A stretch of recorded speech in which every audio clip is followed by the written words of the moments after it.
నీ శత్రువుని ఎద్దైనను గాడిద అయినను తప్పిపోవచ్చుండగా అది నీకు కనబడ్డ ఎడల అగత్యముగా తప్పనిసరిగా దాన్ని తోలుకొని వచ్చేవానికి, ఒక గాడిదో ఎద్దో తప్పిపోతుంది ఎక్కడో నీకు కనపడ్డది అడవిలో, అరే ఇది ఫలానా ఉంది కదా అని నువ్వు గుర్తుపట్టావు. కానీ వాడితో నీకు పెద్ద శత్రుత్వం ఉంది, పెద్ద పంచాయతీ ఉంది, ఏదో వ్యాజ్యం ఉంది, వివాదం ఉంది, కోర్టులో కేసులు ఉన్నాయి, కొట్టుకొని చచ్చే పరిస్థితి ఉన్నది. బద్ధశత్రువుకు చెందినటువంటి ఒక ఎద్దు. ఆ ఇష్యూని అట్లా పెట్టు. వాడికి నీకు ఏదైతే వివాదం ఉందో అది కోర్టులో తేల్చుకుంటావో, తన్నుకొని కొట్టుకొని చచ్చి డిసైడ్ చేసుకుంటావు, అది వేరే విషయం.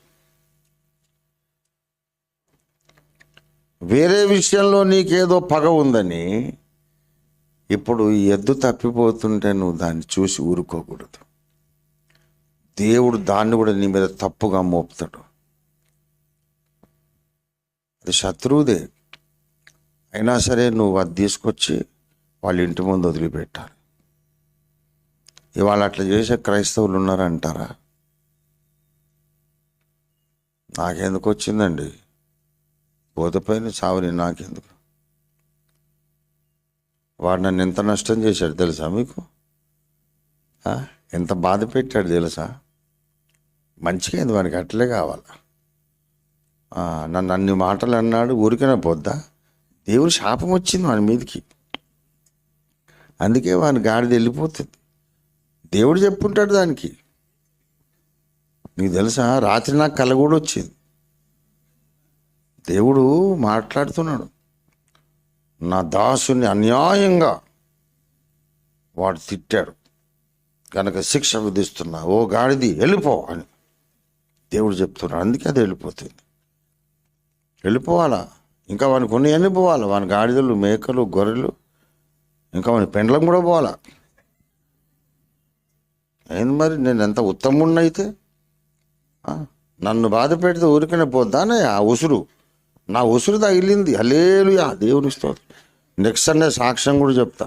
దేవుడు పోయిన వారం ఎంతో అద్భుత కార్యం చేశాడంటే, నన్ను ఒక ఆయన బాగా తిట్టాడు,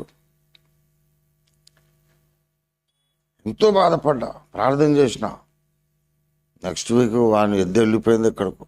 హల్లెలూయా, గొప్ప దేవుడు అని సంఘంలో సాక్ష్యం కూడా చెప్తా. ఎద్దు పోయిందా? నీకెట్లా తెలుసు?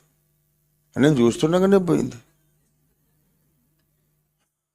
అంటే దేవుడు అంటాడు, నువ్వు చూస్తుంటే పోయిందా, మరి దాన్ని ఎందుకు పట్టుకరా? నేను ఎందుకు పట్టుకొస్తా? నాకు పిచ్చా?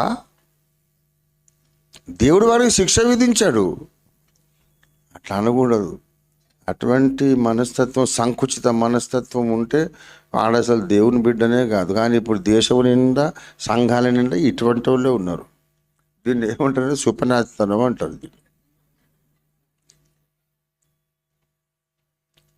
చిన్న చిన్న విషయాలలో సహింపు లేక, ఓర్పు లేక, ఏదన్నా వివాదం ఉంటే అప్పుడు తేలాల్సింది, అప్పటికప్పుడు. ఓపిక లేదు. అత్త మీద కోపం దుత్త మీద తీర్చినట్టు. ఇంకా చాలా విషయాలు.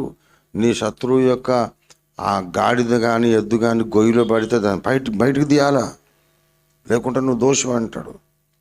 శస్త్రసావని నాకెందుకు అనొద్దు.